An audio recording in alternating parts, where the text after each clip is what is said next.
Ya, baik. Assalamualaikum warahmatullahi wabarakatuh. Perkenalkan, nama saya Rahma dengan NIM 230 250 50 20 70 kelas Teknik Informatika B. Nah, di video kali ini saya akan mengerjakan tugas UAS dari mata kuliah pemrograman web. Adapun tugasnya yaitu membuat website sistem informasi akademik. Nah, ini adalah tampilan aplikasi atau website dari sistem informasi akademik yang sudah saya buat, di mana di dalam website ini terdapat beberapa menu. Yang pertama, di sini ada menu utama, selanjutnya ada home, selanjutnya ada data mahasiswa, data dosen, data mata kuliah, jadwal kuliah. Kemudian di sini ada icon setting untuk mengubah password dan menambahkan akun. Nah, di dalam aplikasi ini seharusnya di sini kita bisa menambahkan data mata kuliah, jadwal mata kuliah, tapi aplikasi ini belum selesai sepenuhnya. Jadi yang hanya bisa berjalan di sini itu data mahasiswa dan data dosennya. Nah, seperti itu. Nah, karena aplikasinya ini sudah selesai saya buat, nah di video kali ini saya akan mendemonstrasikan bagaimana cara membuat aplikasi ini atau website ini. Nah, untuk membuat website tersebut di sini saya menggunakan aplikasi Sublime Text untuk membuat coding CSS dan HTML-nya. Nah, pertama untuk membuat sebuah website ini saya membuat projectnya terlebih dahulu. Nah, nama project saya di sini ada project aplikasi akademik. Kemudian di dalam project akademik ini terdapat beberapa file untuk sehingga dia bisa jadi website seperti ini. Nah, pertama di sini ada aksi untuk login, kemudian ada dosen, ada menu home, ada indeks, jadwal mata kuliah, koneksi PHP, konten, login CSS, login PHP. Kemudian di sini ada logo fakultas, di sini ada logo, ada menu mahasiswa, ada ini menu hapus untuk data mahasiswa, ada ini menu untuk menambahkan data mahasiswa. Kemudian di sini ada menu ubah. Lalu di sini ada ini kosong. Nah, pertama di sini saya akan menjelaskan terkait loginnya terlebih dahulu atau form loginnya terlebih dahulu terkait ini. Nah, oke, jadi coding login di sini itu atau kode HTML ini maksudnya dia membuat halaman login sederhana yang terdiri dari formulir login dan bagian tampilan gambar. Nah, formulir ini memiliki dua input utama, yaitu username dan passwordnya.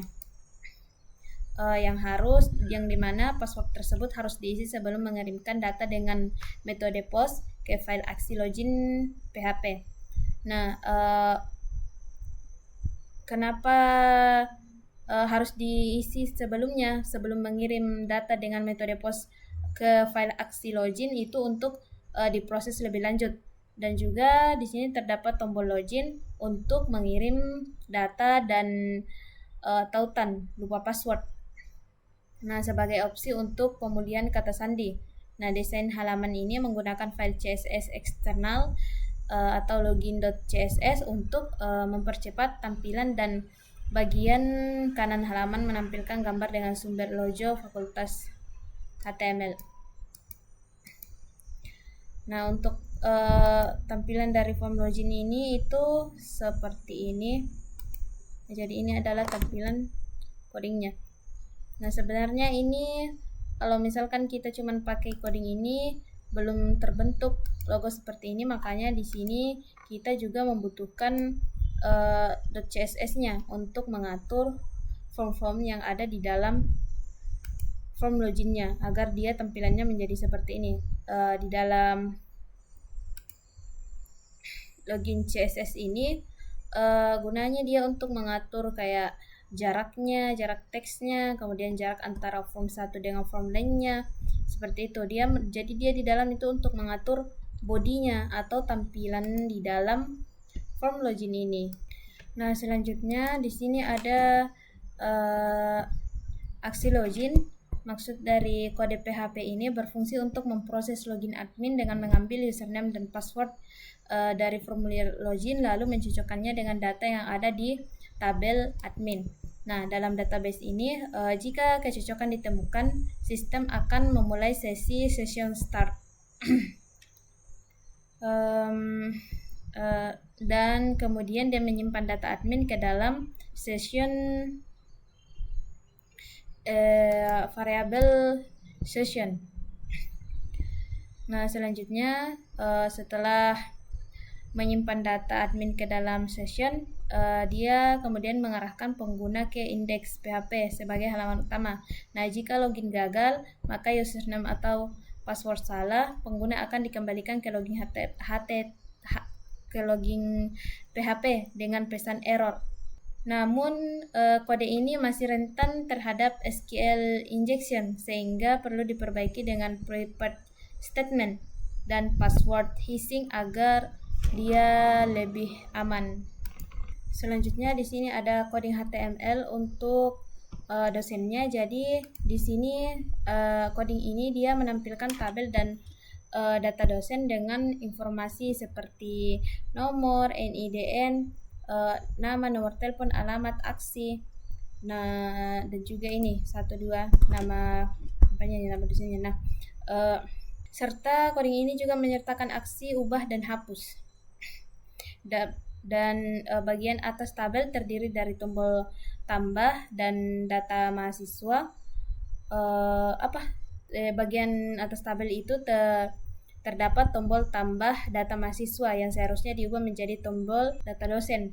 Agar dia sesuai dengan konteks, setiap data dosen memiliki opsi ubah dan hapus untuk mengedit atau menghapus data desain menggunakan Bootstrap dengan panel sukses panel untuk tampilan yang lebih rapi.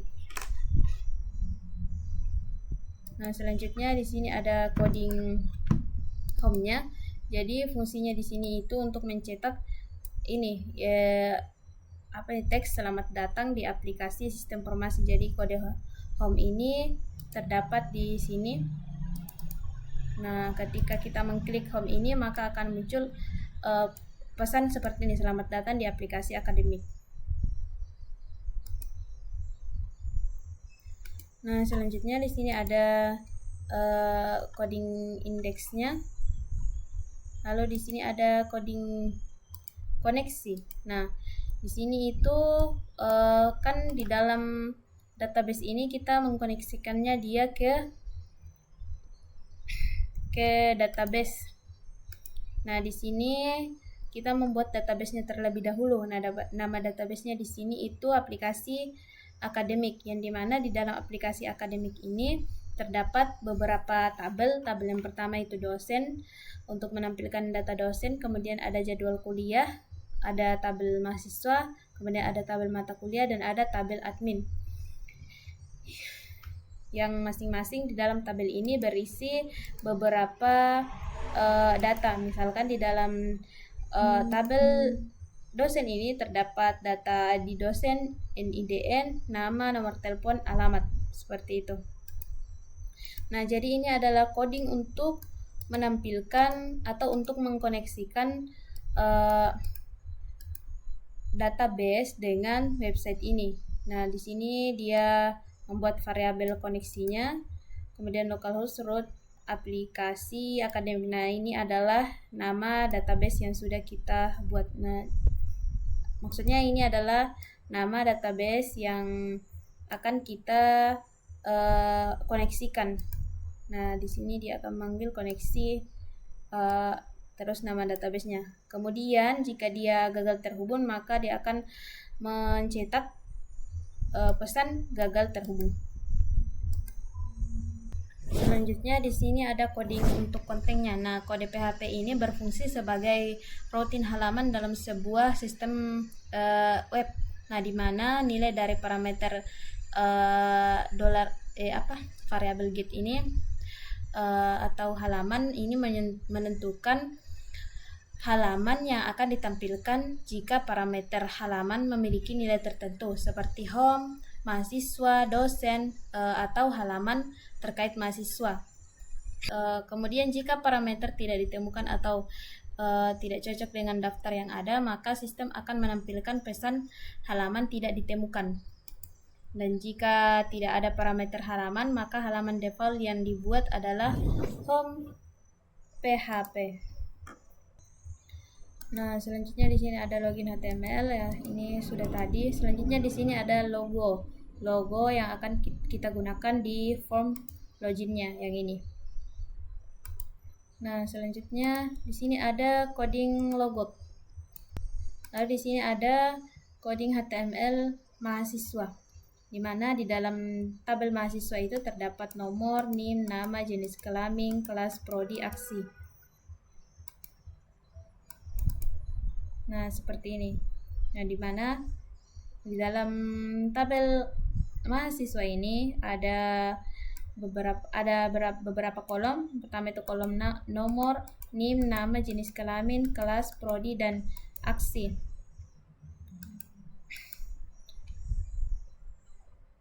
Nah, selanjutnya di sini adalah perintah untuk menghapus data di dalam database mahasiswa. Nah, itu coding tersebut digunakan di tombol ini, tombol hapus. Kemudian di sini juga ada icon atau file mahasiswa atau file untuk menambahkan data mahasiswa di dalam tabel tersebut. Nah, di sini ada menu tambah data. Untuk codingnya seperti ini. Nah, jadi fungsi dari codingan ini dia agar kita bisa menambahkan data di dalam tabel ini, yang dimana data yang ditambahkan ini sudah langsung tertambah di sini dan langsung tersimpan juga di database-nya di sini. Nah, ketika kita menambahkan data, maka dia akan tersimpan di database-nya. Nah, selanjutnya di sini adalah tombol untuk mengubah data di dalam database-nya. Kalau misalkan kita sudah menginputkan nama, terus namanya salah, makanya ini tombol ubahnya bisa kita gunakan untuk merubah data yang salah di dalam form tersebut. Nah, oke. Mencoba kita jalankan aplikasinya. Misalkan saya ingin menambahkan data, namanya Nurfadila, kelas ini di sini NIM-nya ya 230 250 50 20 69. Nah, jadi untuk NIM-nya di sini dia bertindak sebagai primary key-nya. Nah, jadi NIM-nya di sini dia tidak boleh sama. Kemudian namanya Nurfa, pilih jenis kelaminnya, kelasnya TIA, prodinya teknik informatika. Oke, setelah disimpan, nah maka dia akan langsung upload di sini. Kemudian dia juga akan langsung tersimpan di database-nya. Kayak ini. Nah, di sini sudah ada Nurfadila.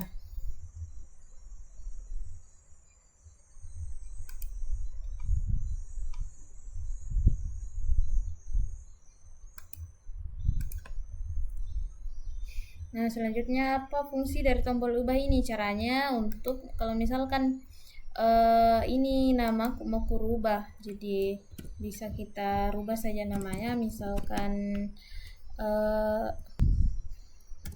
misalkan saya ingin rubah namanya jadi Risma, maka kita klik ubah, maka data Rahmat tersebut akan berubah jadi Risma. Kemudian datanya bisa juga kita hapus. Caranya kita klik saja ini. Oke.